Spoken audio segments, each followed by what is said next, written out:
So during the Bodleian Library Cadiz Faro book raids, Walter Raleigh was above Faro 23rd to 27 July 1596 and obtained the Book of Predictions at Milru Stoy.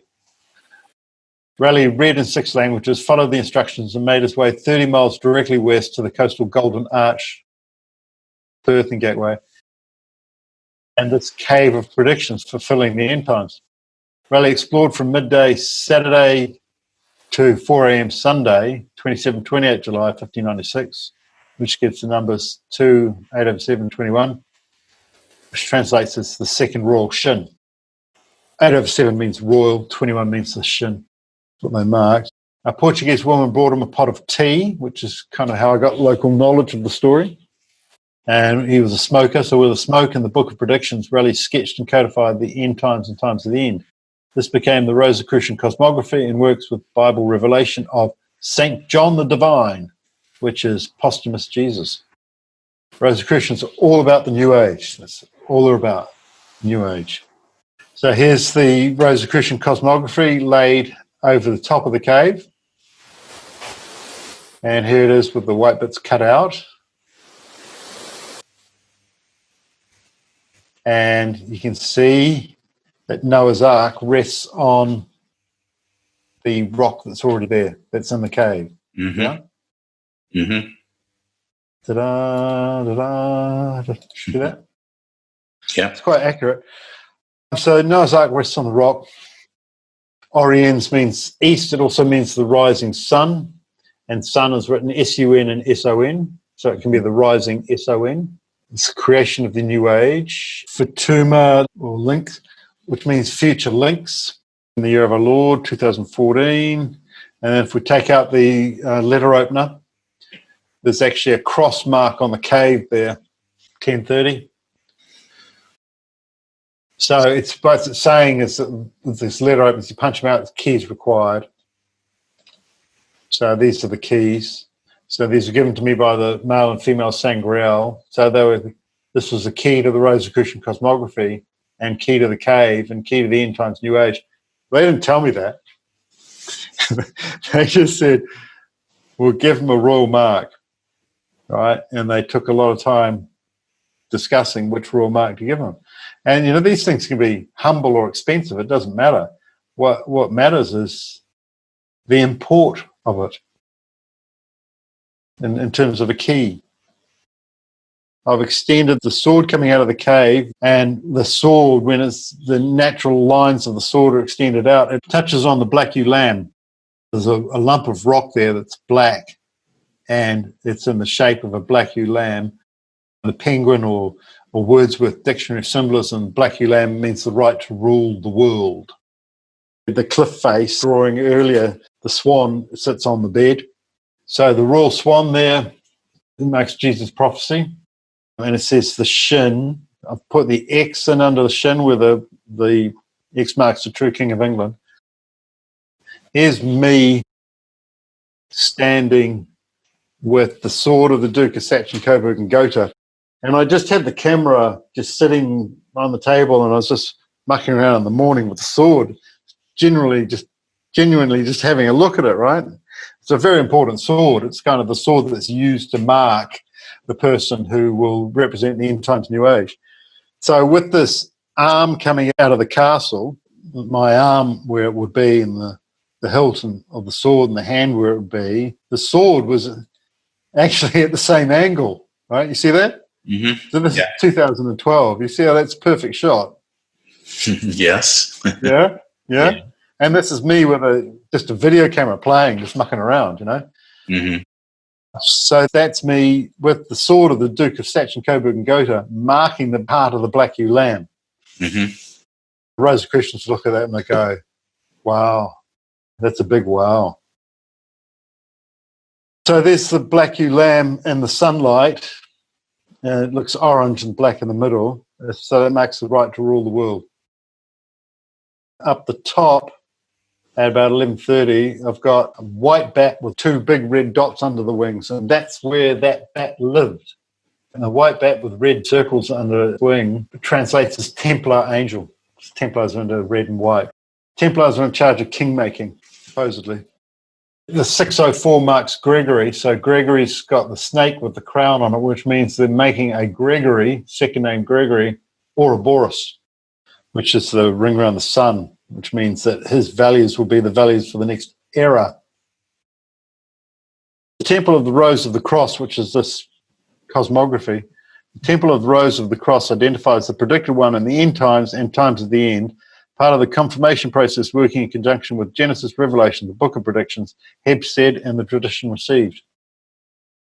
So we've got Gregory and we've got Tut right in the middle above the castle church.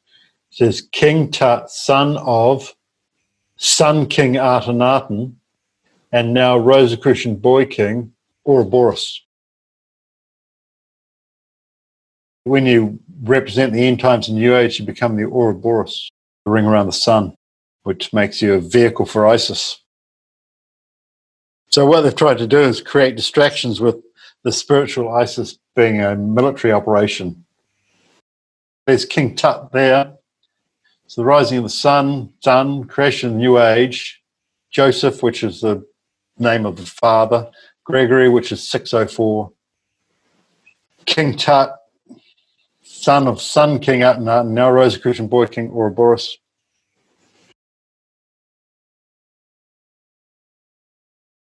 The fulfillment of the royal swan, which Jesus' prophecy fulfilled, future length was there. The Shin is the hidden king of England. The black lamb is the right to rule the world. It's in a field about July 2014. And be aware in the cave, me with the sword, all pointing at King Tut, the boy king. Mm-hmm. That's all the symbology they threw at it. So here's the Rosicrucian cosmography again with the sword extended as the length that it would be. And there's the black ewe lamb there with me standing next to it. And there's the cosmography there. You see the letter opener, you see how it actually marks the entrance to the cave. You actually walk down that steep, craggy bit. Safest walk is about a 4-meter drop. What Raleigh drew on his Rosicrucian cosmography was actually this pathway coming down here. It's got a totally vertical cliff on the other side. It's the scariest path we've ever been on. This is now reversed, so you start to get different meanings. The sword's now heading to the right. The hand of God is coming down. It's holding a shredded snake, which means the end of an era, because Ouroboros is the ring around the sun. It's making way for the new snake with crown, which is wrapped around the boy. The 1604, when you flip it backwards, it reads cross AD1, which is saying this person's representing the next age. The 16 reads as 01, so that's the beginning of the end times new age in the year 1. Mm-hmm. Tut's the boy king. Farmer becomes AMAF, which means love. 18 reads 82, which is the Shin, because I was 21 of that year. Ark means Noah. The Shin in proportion is actually marked. The septentrio is actually marked on me. Caveat reads 13 T3 vid, which translates as King Jesus, it seems. Nota becomes Aton, which is Akhenaten, which is the Sun King, father of King Tut. A small, medium, large pyramid, the same as in Egypt.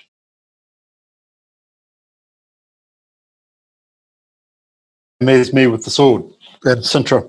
It's the 1st of March, 2012. The sword. It's only been out twice in about 80 years. That's actually the Theosophical Society behind the sword, where King Dom Ferdinand II used to go. And they closed that down about 1985. It's still there, it's still theirs, but no one's been in it. They haven't had any meetings since 1985. And they do that when they're right on track and everything's happening exactly as predicted. Don't touch anything.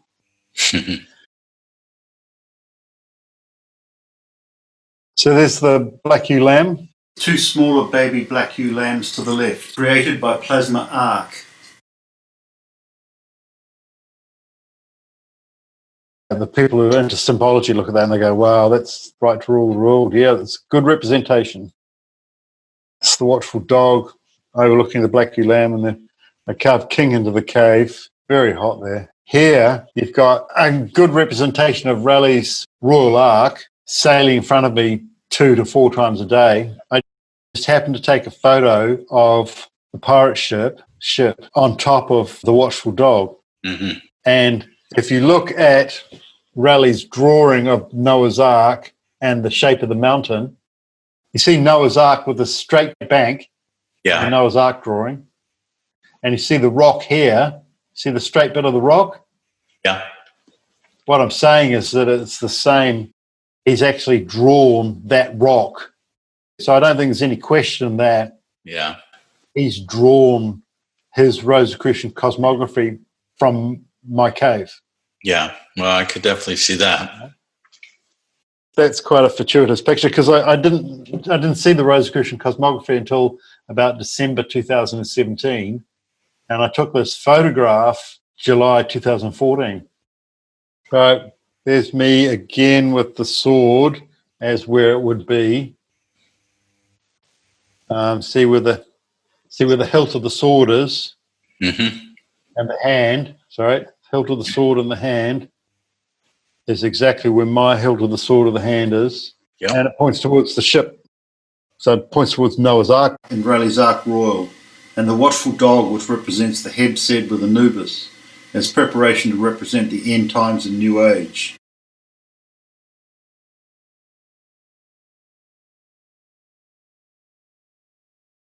The center bottom photo is the 4x3 photo, and that's how they present him. So there's no one looks like that.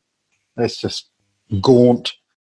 So Walter Raleigh, on the left picture, I've increased his width from 4x3 to 16:9, which is 1.33 or 33%. Then I've taken my picture just using photo booths. It's not a great picture, but it's roughly the same angle. If you look at his top lip and my top lip, it's pretty much the same. The lines around our nose are pretty much the same. It appears to be one raised nostril, and I've got one raised nostril exactly the same. The eyebrows are not dissimilar, and he's got one raised eyebrow, which I have. He's got bags under his eyes, which I have. A very similar shaped forehead. And if I grew my moustache like his, which I did have it, and allowed my goatee to grow a bit more, I could be a semblance. Mm-hmm. So on the right-hand photo, there's me overlaid on him at about 33%. Bottom left, Walter Raleigh is an anagram of Grail Hallett, and he was all about the Grail. That's what he was doing. This Grail stuff he was doing. You see this manual book there? Yeah. Here, I rotated it, brought it up, and turned it into a rectangle. See what codes it has. And it's got Cadiz written on it. It's got an image of a white bird flying. It's got Tavera, which is near Milru. It's got Milru, and it's got S for sovereign, and 52. And I was 52 years old during the end times New Age. Mm-hmm. There's the two of us. Walter Raleigh translates as WRI Grail Hallett, and he's my great times 13th grandfather. I see the family resemblance. You can? Of course. Yeah. Cheekbones, forehead, nose, nostrils, top lip, even the hair. Yeah. So that. So the Holy Grail lineage was about the kings and queens of England who were executed, not being executed, and then breeding. And that became the Holy Grail lineage. Mary Queen of Scots, Queen Anne Boleyn, Walter Raleigh was married into royalty, King Charles I, Holy Grail lineage. Yeah. Walter Raleigh occupied Sherborne Oldcastle, 1894, And then he got the Rosicrucian Cosmography Book of Predictions information in July 1596. And then he came back and he moved out of Sherborne Castle and built Sherborne Castle, the new one, and the old one got named Old. Architecturally speaking, he's done a really good job. He's really worked on some forms and some architectural challenges. First plastered building in England. Sherborne, which equals Sherborne, born of a shearer. And my father was a champion shearer, so he got that name quite well. So the English crown became the British crown in 1603, and the British crown then physically stole the crown of Aragon, which is the crown of Spain, the same year, 1603. And the same year they jailed Sir Walter Raleigh in order to leach his secrets. And that's all symbolised in Sherborne Castle, which he owned from 1596 to 1603. Mm-hmm. I got this little book, made them into rectangles and then joined them up. And that's what those little squirrely planty hand thing is. You join those up and then you hold the four of them together and it shows Lulay at the top and Stoy down the bottom. And it gives 244, which is the time of the end times New Age changeover. It gives 911, BP, and the sun and the symbol. That's my symbol for the Book of Predictions. 8/7 means royal, so you're looking at 1/8 of the distance, or 7/8 of the distance. Now, when they came up from Faro to Milroo, they went to Tavera, and they were repelled, and they went west to the left to Lulay, and they were repelled. So it means they went to Milroo and Stoy. Milroo Stoy to Lulay, which is a very Marian town where the Marys live, that's 8 miles. So that 8/7, 1/7 of that is a mile. So exactly a mile northwest of Milroo. There's a giant in the landscape, 2.78 miles long, with his knee bent, busting out of a cosmic egg. The mouth of that is exactly 1 mile from the Milroo temple. The Book of Predictions was stored in the mouth of the giant. Mouthpiece, yeah? Mm-hmm. That little book on an angle on the side of Walter Raleigh's drawing is actually giving codes. It says 23.5 degrees, which is the tilt of the Earth. It gives 25/7, which is the date of the times of the end in 2017. It writes Cadiz, Tavera, Milroo. Some of the words are doubled up. One clear message says the white bird flying, end times, S52, which means sovereign, 52 years old. That's how they codified it. It's fantastic. TR means true royal, and the R is wrapped around the sun. 2:44, which is 2:44 p.m., which was the first minute of the New Age. They went from Cadiz, blew up some ships there, didn't steal any books, didn't even land. Then went to Faro, parked outside Faro, went up to Milroo, got the Book of Predictions, went to the cave from midday till 4 a.m. the next day, and then went past Sagres. It's about 3 miles up from Sagres is Hercules' resting place. So here is National Geographic giving confirmation. They're talking about Sir Walter Raleigh's grandson, who was the Prince of Pirates, Black Sam Bellamy. So there's a pirate ship. The article inside is Black Sam Bellamy. He was the only one to conquer Blackbeard and steal his ship. He actually took Blackbeard's ship and put Blackbeard and 12 of his crew in a little dinghy in the middle of the ocean, paddling around like pugwash. That was Prince of Pirates, Black Sam Bellamy. And in the same National Geographic is Akhenaten, Mm-hmm. who's the Sun King, who's the father of King Tut, which is what the Cosmography is about. So obviously someone knew. Absolutely primitive landscape. So you've got Jupiter, known as Zeus. When it comes by to Earth, different charge between the planets, it sets out plasma arcing between the two. Right. when it's done its plasma arcing, which is to cut all these cliff faces, absolutely vertical cuts. Like this lower level there, that's 40 foot down to the sea. So if you're looking at this one here, that's 70 foot straight to the sea. It leaves a spherical indentation. It's a sign that it's plasma arcing. And I thought, oh, yeah, I've got one spherical indentation in the cave. That's interesting. And then I started to count them all, and there's 10. So there's one there that's cut into the side of the cliff. 1, 2 is another one, 3 is another one, cut into the side, 4 and 5. Between 4 and 5, there's actually me standing, going like this. Right? Yeah. Right. In the same position as the guy in the Rosicrucian Cosmography 3 years before I even saw it. And I'm standing there in the same position. So I've marked it there in black and white so it draws your attention. So there's all these plasma arcing. Which were not myth, they were actually recording history. Yeah, well, there's mythological stories related to this too, because where I showed on the earlier plan drawing of Sagres, which means holy, that's at the southwesternmost tip of Europe. And just 3 miles up from that is Hercules' resting place, and that's where the ark left from. It's the last place that it arced to. The rough pathway that Walter Raleigh's drawn there at the bottom of the picture, and there's the arcing there. And the arcing is noted by a sphere. It's cut out of any sort of hard rock. It doesn't matter how hard it is, and it's very close to the edge. And that is so close to the edge. You're talking about 6 inches of rock there. You know, So what causes it to jump from one location to the other? Is it like arcing and then pulling back and arcing again?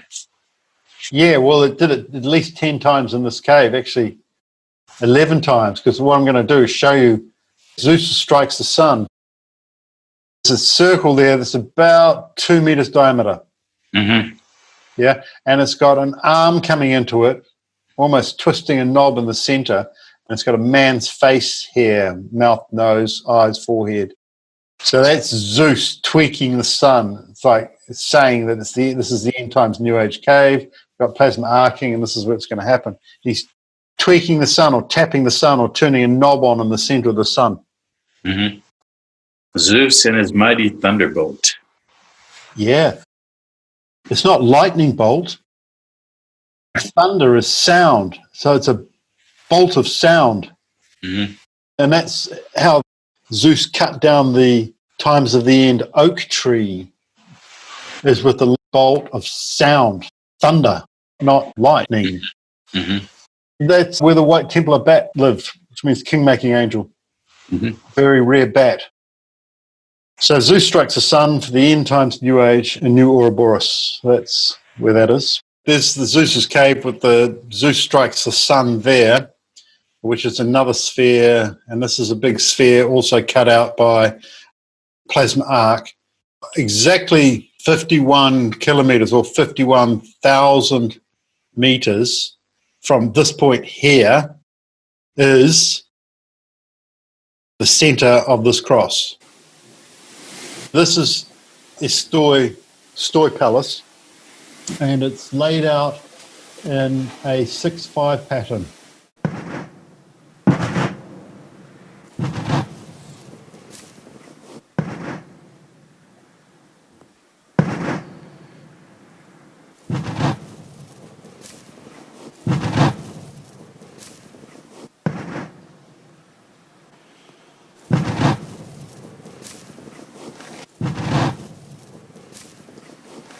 Straight. This is 21 gun salute, Kingship.